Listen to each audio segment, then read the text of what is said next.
Hey everybody, it's Mr. Movies87 here, bringing you some commentary on Cole's Let's Play of Chrono Trigger for the Nintendo DS. Let's see what Cole's up to today, shall we? From what I saw earlier, Chrono has kind of kicked the bucket, unfortunately. Now he's back at the Lean Square, picking up a new item to help out, well, revive Chrono. Forget what the item actually is called, but hey, we'll find out soon enough here. Giving Gato a visit here, apparently. I love his song, by the way. Also, I love Gato in general. I mean, it's a singing robot. What more do you want, really? Also, the battle theme. Pretty much this game is damn near perfect. I mean, we've all played it. I mean, come on, it's Chrono Trigger. Who hasn't played it? If you haven't played it, I recommend you do. It's really, really, really, really good. But anyway, real quick here, when you defeat Gato, he gives you 15 silver points. Pretty much the best way to get silver points in the game, actually. Especially at this point, because, well, he only has, like 70-some hit points or whatever, or 80, somewhere around there. And at the point in the game that Cole's at right now, I mean, one-hit KO on him very, very easily. And I believe he needs to do this to pick up the key item he needs to help reviving Chrono there, which we'll be getting to in a little while. But for right now, he'll just keep beating up on Gato here. Apparently he doesn't really mind. I mean, he is here for people to fight him, right? Kind of sad that that's his only purpose in life, is to have people beat him up over and over and over again. But it works well for the player. I still feel bad about it, though, just in general. But hey, I mean, he's a good source of not 10 points, silver points here. But there you go. One thing is, too, I want to mention this real quick. I'm doing a post-commentary for this. I'm hoping this will work out well in the end. I actually haven't really done this much before. So how I'm going about this is I have the video that he sent me, the video file for it, playing in my VLC media player right now. And I'm watching it right now while I have OBS recording there, doing my post-commentary over that. So hopefully this will work out well in the end. I hope it will, though. It should. It should. But anyway, now at this point he has enough silver points here, so let's head off over to the tent over here. Norstein Beckler is the dude's name? Yep, it is. Tent of Horrors. The spine-tingling show is about to begin! Oh, so we need the Dopple doll of Cole. Okay. That's right, forgot about that. Okay, well, let's see how well he does. So, mimic what you see. There's the button layout there. With Chrono himself. Let's see how he does. Now, this here, I've always been kind of at before, with like the timing of it and everything. But yeah, he was saying earlier, the longer you play, the less expensive it'll be. But it costs 40 silver points to actually play. But even if you lose, he'll give you the doll all the same, but it'll cost you more money, I think. And eventually, as you go along, it'll start to speed up here more and more and more. But he's doing pretty well so far, actually. Keeping pace with him pretty well. Even though Magus' reactions are nowhere near the same as Chrono's, besides the hand lifting there. Oh, he goofed up. Only 5 grand. Okay, not bad, not bad. Sends it to Cole's house. Not sure how he's able to send a doll like that instantly to his house, but hey, it works. Yeah, I've had times before, well, screw up on that, like, a lot. Though granted, it doesn't really matter if you screw up, because he'll still give you the doll anyway. So, there you go. And back he goes, eventually into his own house. There, couldn't find the doorway there. Ah, kitty! Not a fan of cats myself, I will say. I like them and all, but nah, I'm much more of a dog person. I have 2 dogs myself, 2 huskies there. An older one named Crassus and a younger one named Pompey. They are total derps. Oh yeah, he's fine. Just not presently here at the moment. Yeah, he's just dead. BT dubs. But nah, it's all good. No, he's not causing us any trouble at all because he's dead. Yeah, we'll get right on that. And apparently, Dovey/Luca can bring him/herself to bring themselves up to tell her that her son's kinda dead. I mean, could you? I sure as hell couldn't. Oh yeah, I want to borrow the doll for a little bit. I mean, she's not using it, just standing there creepily in her son's bedroom. No big deal. It's all fine. It's all fine. I must say here, too, the music, really, really sad here, actually. Though this game, top to bottom, has a phenomenal soundtrack, amongst, like, everything else about it in this game is phenomenal. Like, the music, the story, the combat system, Even the graphics, too, for an SNES game, they're tremendous. And I also love, too, how the DS version adds even more content to the game. Adds some more bonus dungeons there, plenty of new stuff to do, so it's like a brand new game, really. Meow! That was a terrible meow, I apologize. Alright, so now that he has the doll here from his mom, swaps Magus back in. I think for that point, you don't technically need to have Luca out in your party for that. The dialogue will change as to whoever is out in front in your party, though, which is really cool, actually, how the game handles that. Like, just little things like that, like changing the character's dialogue, or depending on who's on screen at the moment there. Just little things like that I really appreciate in most games there. What was something else here I thought I saw? Okay, never mind. I'm peeking at my phone here real quick. I probably shouldn't do that while I'm recording. So, my bad. And back to the end of time. Talk to the old man here and see what's up. That is the Chrono Trigger, which is a time egg, apparently. Not really a fan of eggs, either. I like them when they're, like, you know, mixed into things like, you know, baked goods and all that, right? But, like, sunny side up eggs or hard-boiled eggs or, like, scrambled eggs, no thank you, I'll pass on them. I know a while back, actually, in high school, my psychology teacher loved hard-boiled eggs. He would eat them for lunch pretty much every day, I think, or at least often enough. His classroom would kind of smell of them, actually. We would joke around about that with him. All in good fun, of course, nothing, like, mean or anything like that, but he took it all in stride. I like how there Magus is like, we go. Magus is very, like, to the point here. He does not fuck around at all. But I mean, he's a dark wizard, so why would he? Alright, yeah, that big black thing up there you may see floating in the sky, kind of ominously. Yeah, we'll be going there much later on, but not right now.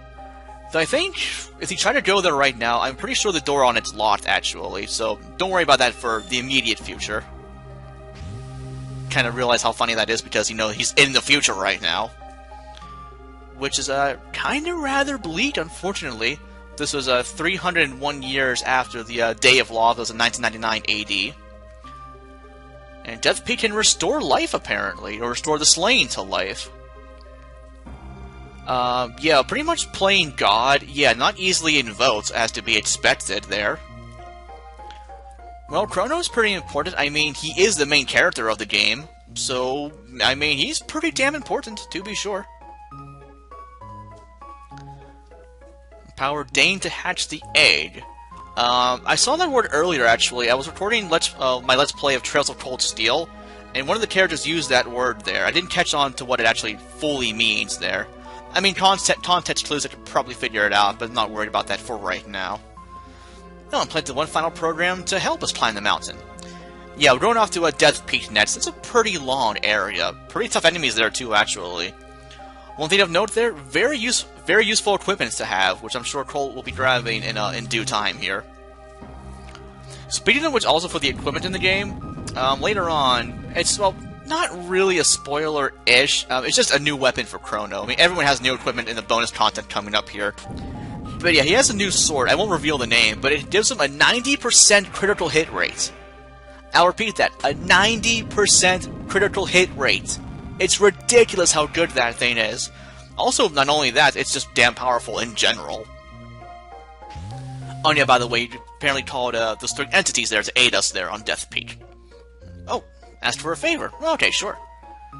End of his final program, please let him rest. So you want me to kill the thing, essentially. Okay. I mean, you're supposed to there, but I feel a little bad about that. I mean, he did say that he lived his final purpose there, or did his final mission for us, so I guess it's okay. But, oh well. I do also like the fact that Cole's rolling with a party of Magus, Marley, and Fraud. It's a good balanced party. Leaning towards more so magic, because, you know, Magus has all the black magic spells there, Fire 2, Ice 2, and Lightning 2 there. Of course, Marley is more of a mage-type character in general, and Fraud's a good balance of both there. And here are the three Poyozo dolls, by the way. They'll help you along the way throughout the Death Peak here. This first one up here, probably the most annoying of the entire area, because what you have to do is stand right behind the tree here so that you won't blow away due to the wind there. You'll see, well, earlier there, it's normal speed, right? You're able to progress forward just fine. When you hear it just and all that and blow faster, if you're not behind the tree, you'll get blown out to the world map there. So kind of annoying. So you gotta be like right directly behind the tree there. You can be like a little bit behind it, but you have to be like directly, right in line with it there. So it can be a little annoying to pull off there, but I think right now, okay, there, he has it how he's doing right there. That's perfect, actually. And then now, once the wind dies down, you want to just dash past it, and you should be able to make it to the next tree here just fine. Or not. Yeah, unfortunately, it'd be nice if they would only give you like the one tree there, and then make it so that you can reach the next screen with that one tree there. But now they put in two, so a little annoying. But hey, it's all good. It's all good. That could very well be one very minor gripe about the game. This little section right here, with just how annoying it is to get past this. I forget if it's any easier to do on the Super Nintendo controller than it is on the DS controller, or the gamepad for that or whatever. I actually haven't played through the game myself in a while. I really need to. I mean, I have both versions. I have a hard copy on the Super Nintendo and also the DS version of the game. I'm actually still playing through the DS one a little bit. What was I even doing in that before? I think I did mostly everything, actually. Maybe going through more of the bonus dungeons there, but I mean, it's been so long that I forget, so oh well. Okay, so now at this point, he's actually gotten past the first tree here onto the second one there. So now he can just dash up north and should be able to reach the next screen in time. Perfect. So yeah, we're done with that crap for right now, thankfully. There's a little bit more nonsense later on. But for now, we have enemies to deal with. Okay, these guys being, I forget what they're called, actually. Blood Yoke. Okay, there we go. Now, I believe, yeah, they were weak to fire, hence why he's using fire too here. There should be a 1-hit KO for all of them. Magus is pretty damn powerful there. There you go, nice and easy there. Good EHP as well, and tech points if you need them at this point. They're really, by now, characters should pretty much have all of their techs available. Oh, learned, I should say, but either or, really. There you have a magic rain there. I believe that boosts your magic by, I think, 6 points total? Let's see who he gives that to. Magus would be a good fit there, actually, because he's so good with magic there. And Yastral's Amulet, by the way, just prevents status ailments, I'm pretty sure. So, it's useful to have, yeah, but not the best thing out there. Although I will say, of course, status prevention is always nice to have there. Checking all his techs here real quick. Yeah, unfortunately with Magus, he has no dual tech with anybody, but he does have triple tech with a few characters there, some of which are very, very powerful. One thing I would like, it's actually a little bit spoilery, so I don't want to mention that. I'd rather play on the safe side for that. I'll just say that I wish Magus had a certain triple tech with another character later on, but he unfortunately does not. But anyway, more Blood Yolks here, only 2 of them apparently. So you're going with water 2 here. Pretty much, yeah, water and ice are the same thing by and large. They just look different, really, but same ice elements, really. Yeah, unfortunately, Fraud isn't too hot on the magic there. It's not bad, but it's definitely not as good as like Marley's or Luca's or Matus's there.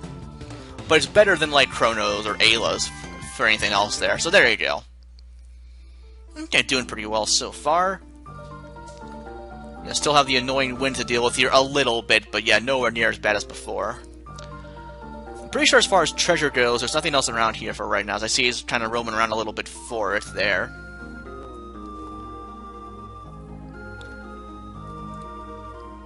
Okay, up he goes. Alrighty, so far so good. Oh, hey, more of these guys. Oh, new enemy up there as well. That's kinda creepy, I will say there. What is your name there? The Macabre, by the way. So pretty much, well, death, essentially. Oh, go with Lightning Toot here. Given Magus' new, well, seeing as how he Cole gave him the magic ring there, yeah, 1-hit KO and everything there. Nice. Yeah, Magus is really, really damn good. Also, pretty good physically as well. Not quite as good as like Chrono or Ayla, mind you. But also better than like Marley or Luca, of course. So yeah, he's really damn good all around. I like him a lot, actually. Good old cure spell there for Marley. and presses onward. I believe here there's some items laying around here. I think, if I recall, there's one like to the northeast, just to our immediate east from here on another ledge. There might be one down below as well, actually. I forget. But oh well, not a big deal. And doing normal attacks here. I mean, at this point you may as well, because only 2 enemies here. No need to waste MP for that. Holy crap, that was strong. Bye-bye half HP for Fraud, apparently. But already got through that battle rather unscathed. Well, yeah, I say rather because he did take damage there, but there you go. Oh, level for Grotus there. Nice. No, Grotus Fraud, yeah, you know what I mean. I pretty much will just call them by, like, their normal names there, like Chrono, Marley, Fraud, you know what I mean. And yeah, heal up Grotus there, would you please? Let's see, I think there's a save point down here, actually. Yep, there is. I can see it right there. Oh, I thought that triggered a random battle, actually. Maybe that's something else I'm thinking of later on. I forget. Although, actually, I know for one thing, in Magus' castle early on, as you're trying to chase down Ozzy, if you fall in the pitfall in one certain room there, there's 4 save points there, but only 1 is real, 1's a teleporter, and the other 2 are actually enemies there. But anyway, there you picked up a barrier ring. I believe that raises your defense and magic defense by a pretty fair amount, I'm pretty sure. Although, personally, for me, I generally prefer to have, like, you know, offensive boosting rings there and all that. And what is that? That looks a little bit scary. And that would be the first of 3 of those things we'll see across the mountain here, by the way. Setup here, what's he going over real quick? Let's see, pretty much everything looks to be pretty standard all around there. Should also be fully healed already. And here we have the first of 3 Lavos Spawns. These things, well, let's see, I think this is the first time we fight them in the game. But by and large, do not attack the shell, because you will die if you do that. Maybe not immediately, but you'll be hit with a counterattack there that'll really ruin your day. So pretty much, yeah, go for the head and you'll be fine. Yeah, normal attack for Magus and Marley there. Leap Slash there for Fraud will work pretty well as well. Now, I'm pretty sure Marley and Fraud have an AoE dual tech there, or for healing dual tech, I should say. So I would assume that'll come into play at some point in the battle here. Yeah, these things have, I think, a few thousand HP. They're mini-bosses, really, so they're not that tough to deal with. But you'll see what's cool later on after he kills it, how it actually plays into the game after the fact that we kill him here. Let's see. I haven't seen that attack. Like, well, actually, no, I've seen it before. Never mind. Yeah, unfortunately, though, as far as party setup goes, Magus just died. Actually, yeah, it could be. Well, I don't want to critique it. But if it were me, I would probably go with like Robo and Ayla. Actually, just because I mean this battle is more so geared physically. And yeah, of course, you don't want to use any AoE attacks here that could hit both the head and the shell, because again, you'll induce the counterattack there of the shell there, which you do not want. You do not want at all. Excuse me, sorry about that. Yeah, you might want to heal up there a little bit. Luckily, he has plenty of items to spare, so it's all good. And I thought Fraud was dead. Actually, he was for a second. I didn't catch that he revived him there. Actually. I should pay more attention. Oh well, no biggie. And yeah, I believe as well, when you kill the head, you'll induce a final counterattack, but it's nothing major, I don't think. Although that was a little major. Thankfully, though, Marley does have the life spell, I'm pretty sure. Does she? No, she has life too. Chrono has a life spell, I'm pretty sure. Just a standard life one, really. Did he just... Oh, that's gonna be bad. That's gonna be bad. Maybe will it kill it? Okay, here's the shell counter, by the way, to spawn needles here. That's gonna hurt. Ow! And with that, I gotta wrap this up here. This has been Mr. Moves87 signing off, guys. Have a great day, and thanks for watching.